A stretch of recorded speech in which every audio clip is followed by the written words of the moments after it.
السلام علیکم۔ میں ظہیر میاں اپنے یوٹیوب چینل ظہیر روحانی فائدے میں اپنے سبھی ویورز کا استقبال کرتا ہوں۔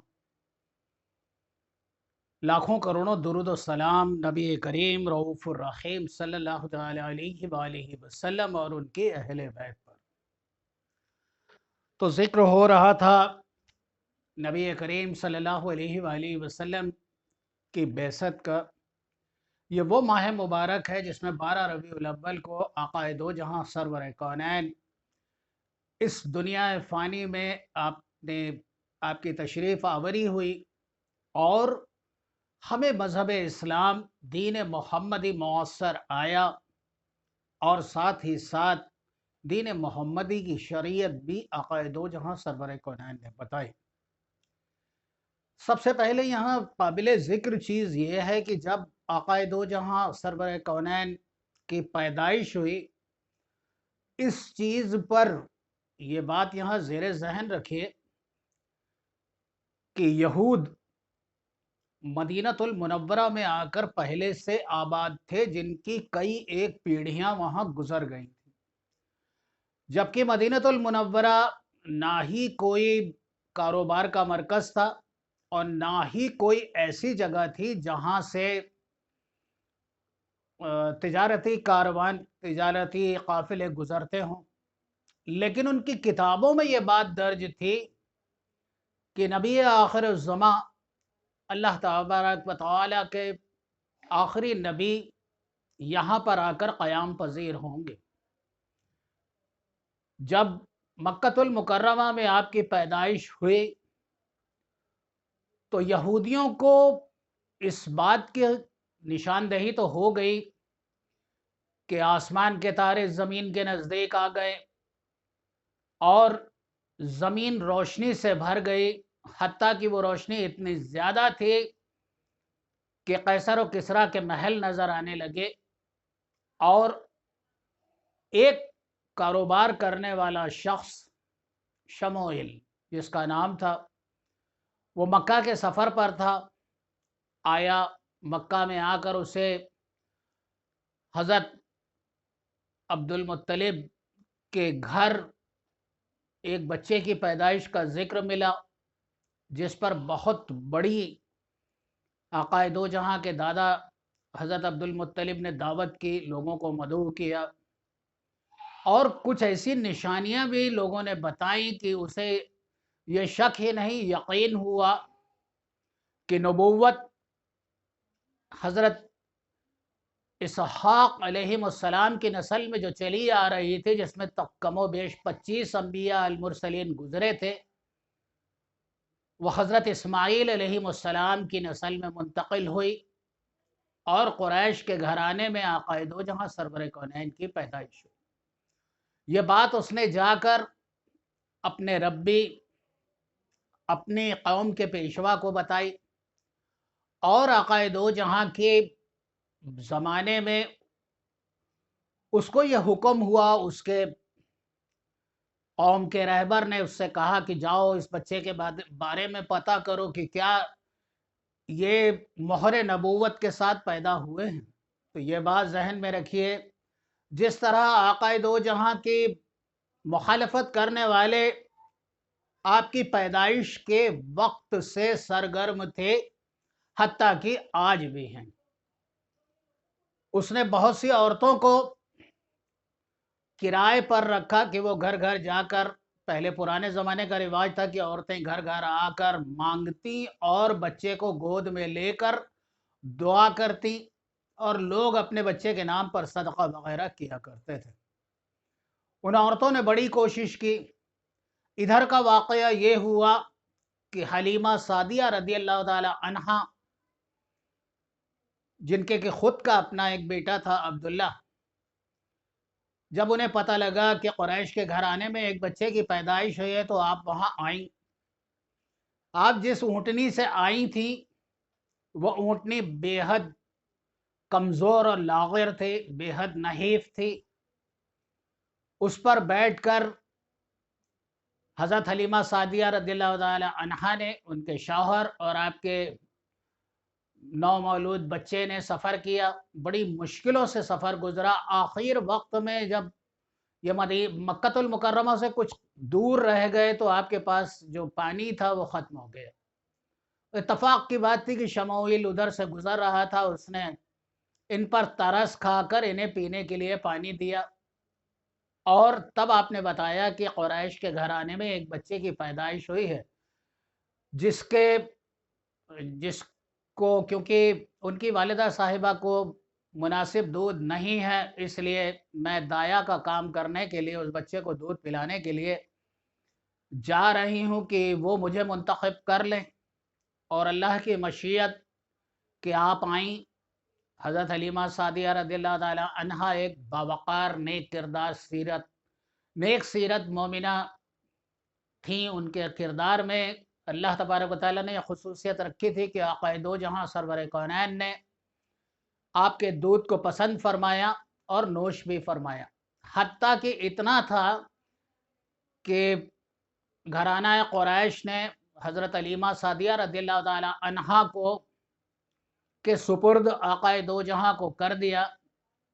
अब आप सोचें वो कैसा मकाम रहा होगा हज़रत हलीमा सादिया रज़ियल्लाहु ताला अन्हा का, कि जिन पर अल्लाह ने इतनी मेहरबानी की कि आपकी गोद में अल्लाह का हबीब हम गरीबों के तबीब को दे दिया।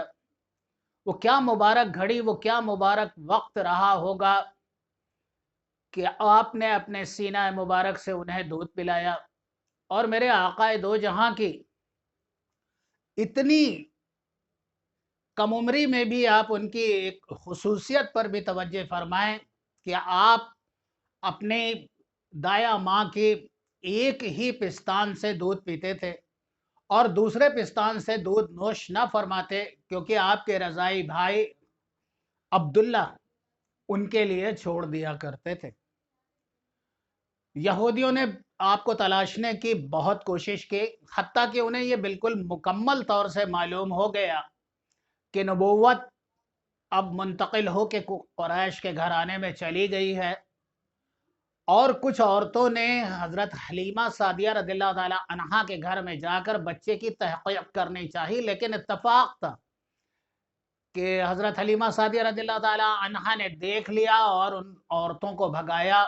हत्ता कि उनके साथ जो लोग थे उन्होंने तलवार भी निकाल ली और हज़रत हलीमा सादिया रज़ियल्लाहु ताला अन्हा के शौहर ने बच्चे के बचाव में तलवार निकाली और उनके भाई ने भी, और आक़ाए दो जहाँ को महफूज फरमाया। जिस तरह आज हम लोग सोचते हैं कि आक़ाए दो जहाँ की शान में गुस्ताखी करने वाले लोग कैसे हैं, ये उस ज़माने से चला आ रहा है। जब आपकी बैसत हुई, आप दुनिया में आपकी तशरीफ़ आवरी हुई, तभी से आपके मुखालफत करने वाले लोग न तब कम थे, न अब कम हैं और न क़यामत तक कम होंगे। क्योंकि कीमती अशिया की ख़बर और कीमती अशिया की कीमत सिर्फ़ उन लोगों के नज़दीक होती है जो कीमती अशिया का एहतराम जानते हैं। नबी करीम सल्लल्लाहु अलैहि वसल्लम जब आप थोड़ा समझदार हो गए तो एक दिन आपने अपनी रज़ाई वालिदा हज़रत हलीमा सादिया रज़ियल्लाहु ताला अन्हा से पूछा कि मेरे भाई अब्दुल्ला कहाँ हैं? तब हलीमा सादिया रज़ियल्लाहु ताला अन्हा ने फरमाया कि वो बकरियां लेकर चराने के लिए गए हैं। तब आपने फरमाया कि इंशाल्लाह कल से मैं भी बकरियां चराने जाऊंगा। वो मकाम कैसा रहा होगा हज़रत हलीमा सादिया रज़ियल्लाहु ताला अन्हा का, जहाँ आक़ाए दो जहाँ नन्हे नन्हे पाँव से चलते रहे होंगे, उस कदमों से उस ज़मीन को भी पाक किया होगा जहाँ आपका क़याम रहा होगा। आपने बकरियां भी चराईं। और यहाँ एक बात वाज़े कर दूं कि उसके बाद जब आप मक्कतुल मुकर्रमा आ गए तब भी आपने उजरत पर लोगों की बकरियां चराई। उस ज़माने का एक रिवाज था कि क़रन के तौर पर, यानी जो बकरियां चराई जाती थी उनमें से दूध निकाला जाता और उसका एक हिस्सा जो बकरियां चराता वो लेता। अब आपको यहाँ बड़ी आप महवे हैरत होंगे कि एक अल्लाह का हबीब बकरियां चराए। आप महवे हैरत ना हो, तमाम अम्बिया अल मुरसलीन ने बकरियां चराई हैं, वो चाहे ईसा रूहुल्लाह हो या मूसा कलीमुल्लाह या और अल्लाह के जो मुकर्रब बंदे हों। जितने अम्बिया अल मुरसलीन गुजरे हैं उन्होंने बकरियां चराई हैं। बकरियां चराने में अल्लाह की एक बहुत बड़ी कारसाजी महदूद है। बकरियों को रेवड़ को लेकर जाना और मैदानों में चराने के लिए तो सारी बकरियां तो एक तरफ रहती ही नहीं, कुछ बकरियां छिटक जाती हैं, इधर से उधर चली जाती हैं, उन्हें फिर एक जगह जमा करना पड़ता है। कुछ बकरियां एक दूसरे के पीछे लगकर काफ़ी दूर तक चली जाती हैं, उन्हें भी लाकर जमा करना पड़ता है, और साथ ही भेड़िया और खूंखार जानवरों से उनकी हिफाजत भी करना पड़ती है। ये एक सबक है अम्बिया अल मुरसलीन के लिए, अल्लाह तबारक व तआला की कौम को कैसे जमा करना है और कौम की कैसे हिफाजत करनी है और कौम तक अपने अहकामात किस तरह से जारी और सारी करना है।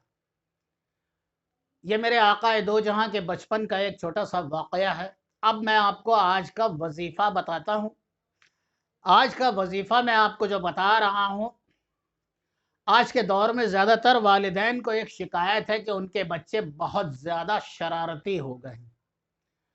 ज़ाहिर है इस ज़माने में, सोशल मीडिया के दौर में, मोबाइल है, एंड्रॉयड फ़ोन है, टेलीविज़न है, कंप्यूटर्स हैं, हर चीज़ का ओवर एक्सपोज़र है। बच्चे के सामने जब वो बहुत मासूम होता है तभी से हर चीज़ का ओवर एक्सपोज़र उसके सामने आता है। जो उसकी नेचुरल ग्रोथ है उसके अंदर बहुत सी ये चीज़ें शामिल होती चली जाती हैं, और जो कुदरती उसका जो डेवलपमेंट होना चाहिए, जो बच्चे की कुदरती जो उसे मिलना चाहिए था एनवायरनमेंट, जो माहौल, वो उससे महरूम रहता है, और उसका उन तमाम चीज़ों से वो बच्चा भी मुतासिर होता है और फिर वो शरारतों में लग जाता है। और शरारतों का जहाँ तक सिलसिला है, हमारे लोगों के घरों में एक जुमला, एक बड़ा ही आसान सा जुमला है जो हम लोगों ने अपने बच्चों पर चिपका रखा है, बहुत शैतान हो गया है। जब आप शैतान को याद करेंगे तो यकीन जानिए शैतान ज़रूर हाजिर होगा, और वो शैतान अपनी फितरतें भी बच्चे में डालेगा। खुदारा इस अल्फाज से इज्तनाब करें, बचें। जब भी बच्चा शरारत करे तो उसे शरारती ही कहें, शैतान नहीं। बच्चे तो होते ही शरारत करने के लिए हैं, लेकिन इस शरारतों को कम करने के लिए अल्लाह तबारक व तआला ने कुरान मजीद में एक आयत इनायत फरमाई है, और इस आयत को दिन में 2 मरतबा पढ़ना है। यानी सुबह के वक्त भी पढ़ना है और रात के वक्त भी पढ़ना है। और इस आयत को ज़िद्दी बच्चे जो बहुत ज़्यादा ज़िद करते हैं, बहुत ज़्यादा चीखते चिल्लाते हैं, या अपने माँ बाप को अजियत में डालते हैं, या और कुछ ऐसी उनकी शरारतें हैं जिससे वालिदैन आजिज़ हैं, ऐसे शरारती बच्चों के लिए चाहिए कि इस आयत को 11 मरतबा पढ़कर बच्चे पर दम करें। इस आयत को शरारती बच्चों के लिए 11 मरतबा इस आयत को पढ़कर दिन में 2 बार पढ़ा जाना है। इस आयत को पढ़कर दिन में 2 बार पढ़ी जानी है। 11-11 मरतबा यह आयत आप पढ़ें, इंशाअल्लाह ताला आपका बच्चा शरारतों से महफूज होगा और आपका फर्मा बरदार भी होगा। बिस्मिल्लाहिर्रहमानिर्रहीम। आयत क्या है, तवज्जुहन सुन ले। अल्लाहु यज्तबी इलैहि मन यशा, अल्लाहु यज्तबी इलैहि मन यशा, अल्लाहु यज्तबी इलैहि मन यशा।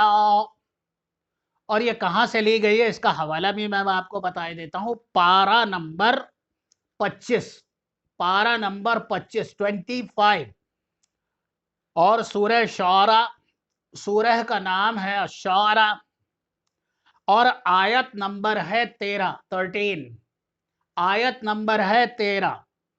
पारा नंबर 25 सूरह अश-शुआरा आयत नंबर 13। अल्लाहु यज्तबी इलैहि मन यशा।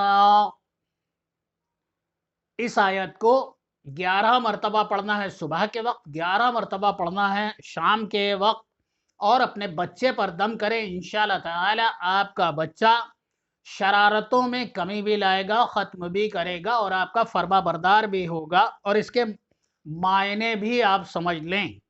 اللہ جس کو چاہتا ہے، اللہ جس کو چاہتا ہے چن کر اپنی طرف کھینچتا ہے، اللہ جس کو چاہتا ہے چن کر اپنی طرف کھینچتا ہے۔ باحوالہ گلدستہ وظائف صفحہ نمبر 51۔ اس آیت کو ضرور پڑھیں اور انشاءاللہ تعالی آپ کا بچہ شرارتوں سے باز آئے گا۔ اور اس کے ساتھ ہی میں ایک بات پھر سے دہرا رہا ہوں کہ اگر کوئی بھی شخص جادو، سحر، عملیات، عمل سفلی، بلیک میجک یا تنتر منتر سے پریشان ہے تو وہ مجھ سے ضرور رابطہ کرے۔ ڈسکرپشن باکس میں آپ کو میرا نمبر مل جائے گا، واٹس ایپ کا بھی اور میرا کالنگ نمبر بھی۔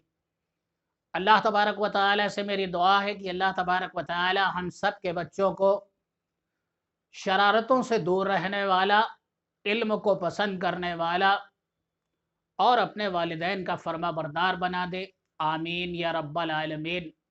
بہت سی دعاؤں کے ساتھ اللہ حافظ۔